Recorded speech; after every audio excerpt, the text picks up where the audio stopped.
എൻ്റെ പേര് അഞ്ജു. ഞാൻ വരുന്നത് ഇടുക്കി ജില്ലയിലെ മുരിക്കുംതൊട്ടി എന്ന സ്ഥലത്താണ്. ഞാൻ 2023 ഡിസംബറിലാണ് ഇവിടെ വന്ന് ഉടമ്പടി എടുക്കുന്നത്.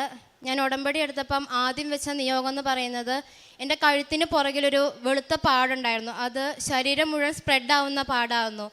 ആദ്യമൊന്നും അത് ശ്രദ്ധിച്ചില്ല. പിന്നെ അത് ശരീരത്തിലേക്ക് ഫുൾ സ്പ്രെഡാവാൻ തുടങ്ങിയപ്പം ഞങ്ങളത് ശ്രദ്ധിച്ചു. അപ്പോൾ ആ ഇടയ്ക്ക് എനിക്ക് തോന്നുന്നു ഇടുക്കി ജില്ലയിലുള്ള ഒട്ടുമിക്ക ആശുപത്രികളിലും ഞങ്ങൾ പോയിരുന്നു.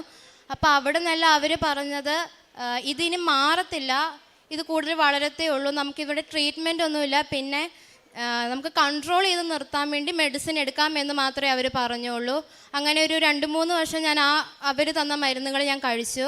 അത് കഴിഞ്ഞൊരു 10th ഒക്കെ ആയപ്പോഴത്തേക്കും ഇത് സിവിയറായി. ഇത് വീണ്ടും പുറകിലേക്ക് പടരാൻ തുടങ്ങിക്കഴിഞ്ഞപ്പം എൻ്റെ ഒരു കസിൻ പറഞ്ഞു, തമിഴ്നാട്ടിലൊരു ആശുപത്രി ഉണ്ട്, നീ അവിടെ ഒന്ന് പോയി നോക്ക്, ട്രീറ്റ്മെൻറ്റ് ഉണ്ടാവുമായിരിക്കും, നീ ഒന്ന് പോയി നോക്കാൻ പറഞ്ഞു. ഞാനും എൻ്റെ അമ്മയും അച്ഛനും കൂടെയാണ് ഞങ്ങൾ ആദ്യമായി പോകുന്നത്. തമിഴ്നാട് തേനിയിലാണ്.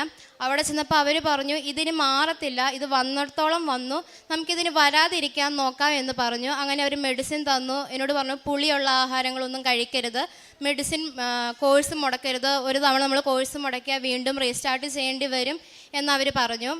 എന്നിട്ട് പിന്നെ മരുന്ന് കണ്ടിന്യൂ ചെയ്തു. ഏതാണ്ട് പൂർണ്ണമായിട്ട് അസുഖം ഭേദമായി. അപ്പോൾ ഡോക്ടർ എന്നോട് പറഞ്ഞു, എന്നാൽ നീ മരുന്നൊന്ന് നിർത്തി നോക്ക്, നമുക്ക് നോക്കാം ഇനി വീണ്ടും ഉണ്ടാവുമോ, നീ പുളിയൊക്കെയുള്ള ആഹാരങ്ങൾ പതിയെ കഴിച്ചു തുടങ്ങിക്കോ എന്ന് പറഞ്ഞു. ഞാൻ വീട്ടിൽ വന്നു, പതിയെ മരുന്ന് നിർത്തി, പുളിയുള്ള ആഹാരങ്ങളൊക്കെ കഴിച്ചു തുടങ്ങി.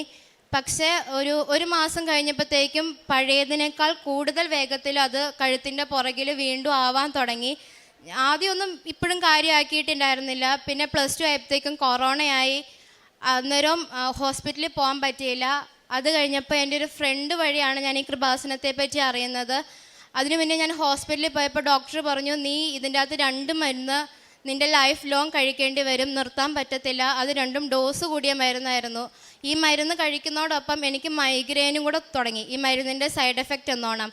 അപ്പോൾ ഡോക്ടർ പറഞ്ഞു, ഈ കോഴ്സ് നീ നിർത്തരുത്, ഇത് ജീവിത അവസാനം വരെ നീ ഇത് കഴിക്കണം. പക്ഷേ എനിക്കത് ഒട്ടും കഴിക്കാൻ പറ്റത്തില്ല.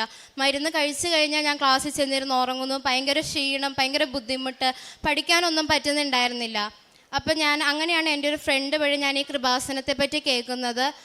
ഞാനും എൻ്റെ അമ്മയും കൂടെയാണ് കൃപാസനത്തിൽ വരുന്നത്. ഞങ്ങൾ ഉടമ്പടി എടുത്തു. ഞാൻ ഉടമ്പടി എടുത്ത് ചെന്ന അന്ന് മുതൽ ഞാൻ മരുന്ന് കഴിക്കുന്നത് നിർത്തിയിട്ട് രാവിലെയും വൈകിട്ടും ഇവിടുന്ന് തന്ന തൈലം വിശ്വാസപ്രമാണം ചൊല്ലി ഞാൻ തൂക്കുകയും പ്രാർത്ഥിക്കുകയും ചെയ്തു.